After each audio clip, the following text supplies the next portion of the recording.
आखिर महावीर हनुमान जी की पूंछ का ऐसा कौन सा राज था? वह कभी बड़ी हो जाती थी, कभी छोटी हो जाती थी, बड़े बड़े दरख्तों को उखाड़ फेंकती थी, बड़े से बड़े राक्षसों का संहार कर देती थी। उस पूंछ में ऐसी कौन सी अद्वितीय शक्ति थी? यही जानेंगे आज की इस वीडियो में। नमस्कार, आप देख रहे हैं ईश्वर ध्यान। वीडियो में आगे बढ़ने से पहले आपसे अनुरोध है, अगर आपने हमारे चैनल को अभी तक सब्सक्राइब नहीं किया है तो कृपा करके चैनल को सब्सक्राइब जरूर कर लें। तो चलिए बढ़ते हैं आगे वीडियो में। इस रहस्य को जानने से पहले हमें हनुमान के जन्म से पहले का रहस्य जानना पड़ेगा। जब रावण का अत्याचार दिनों दिन बढ़ता चला गया, तब सभी देव इकट्ठे होकर भगवान ब्रह्मा जी के पास पहुँचे। सभी देवों ने भगवान ब्रह्मा जी से प्रार्थना की कि देव, हमें रावण के अत्याचारों से छुटकारा दिलाओ। तब ब्रह्मा जी सभी देवों के साथ श्री हरि विष्णु जी के पास गए और उन्होंने श्री हरि विष्णु जी को रावण के अत्याचारों के बारे में बताया। तब भगवान विष्णु बोले कि ब्रह्मदेव, अब रावण का अंत निकट आ गया है। मैं स्वयं रावण का खात्मा करने के लिए अयोध्या के नरेश महाराज दशरथ के यहाँ माता कौशल्या के गर्भ से राम के रूप में जन्म लूँगा, और जितने भी सभी देव हैं वो भी जाकर पृथ्वी लोक पर बानर, भालू आदि के रूप में जन्म ले।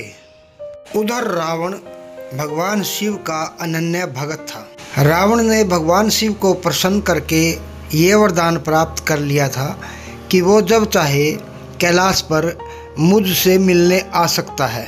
एक दिन माता पार्वती देवी लक्ष्मी जी से मिलने गई। वहाँ पर देवी लक्ष्मी जी की शानो शौकत, महल, दास और दासियों और ठाठ देखकर माता इतनी प्रभावित हुई कि वापस कैलाश पर आकर भोलेनाथ से वैसे ही महल भवन बनवाने की जिद पकड़ ली। भोलेनाथ ने कहा कि देवी, हमें इन चीज़ों की कोई आवश्यकता नहीं है, हम ऐसे ही कैलाश पर ठीक हैं। लेकिन भगवान भोलेनाथ को तिरियाहट के आगे झुकना पड़ा और उन्होंने विश्वकर्मा को एक बहुत ही सुंदर भवन बनाने की आज्ञा दी। कहा कि ऐसा स्थान ढूंढो जहाँ पर देवी पार्वती के लिए बहुत ही सुंदर भवन तैयार किया जा सके, और ऐसी नगरी का निर्माण करो जहाँ पर सारी सुख सुविधाएं हो।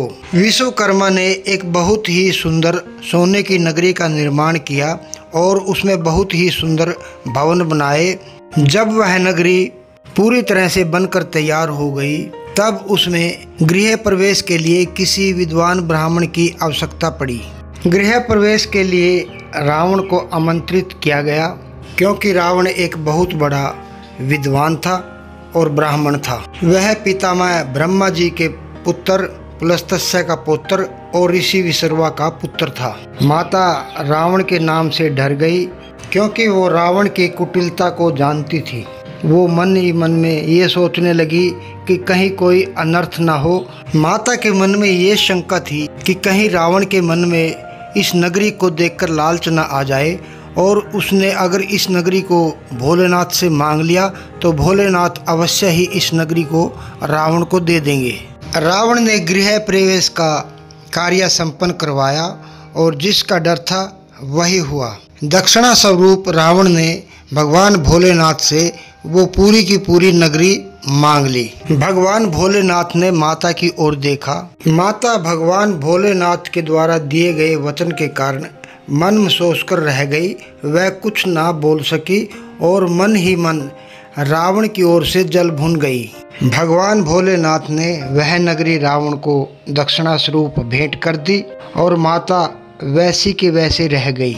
रावण उस नगरी को पाकर प्रसन्नता से नाचता हुआ वहाँ से चला गया और उस नगरी में जाकर रहने लगा। उस नगरी का नाम था लंका।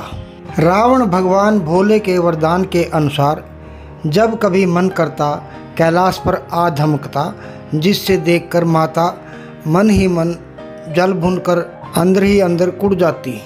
एक दिन रावण भगवान भोलेनाथ से मिलने कैलाश पर आया और उसने बाहर से ही आवाज़ लगाई, जिसे सुनकर माता के क्रोध का पारावार ना रहा। माता ने भोलेनाथ से कहा कि स्वामी, आप अपने इस भक्त को कह दो कि यहाँ मत आया कर, नहीं तो किसी न किसी दिन मैं अपनी क्रोध की अग्नि में इसको जलाकर भस्म कर दूंगी।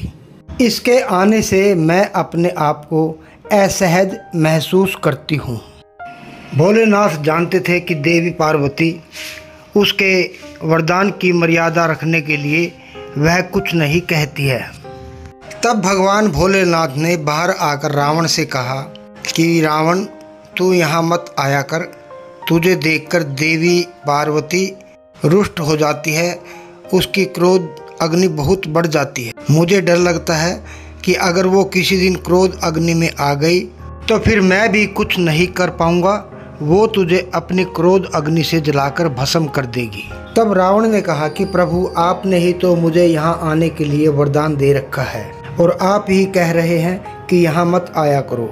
तब भोलेनाथ ने कहा कि रावण, मैं तुझे एक और वरदान देता हूँ कि तू जब भी मुझे याद करेगा मैं वहीं तुम्हारे पास पहुँच जाया करूँगा।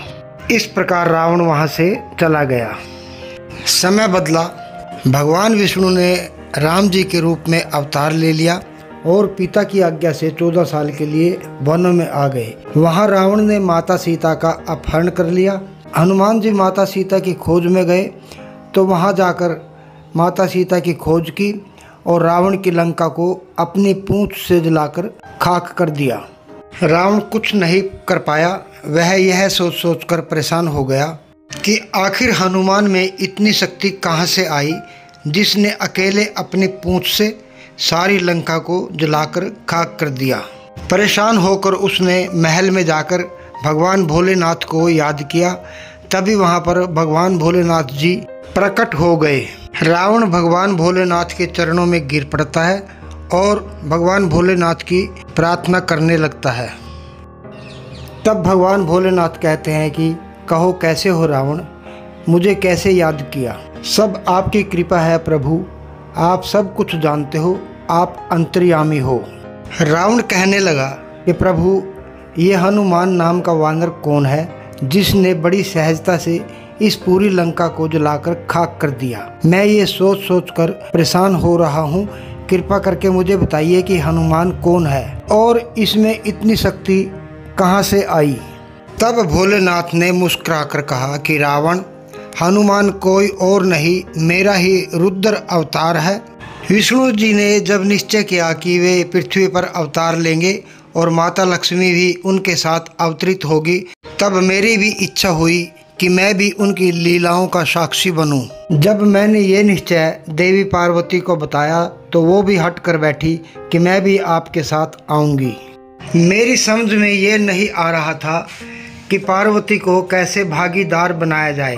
तब सभी देवताओं ने मार्ग दिखाया कि आप तो वानर रूप बन जाइए और सत्या स्वरूपा देवी पार्वती आपकी पूंछ के रूप में आपके साथ विराजमान रहेगी।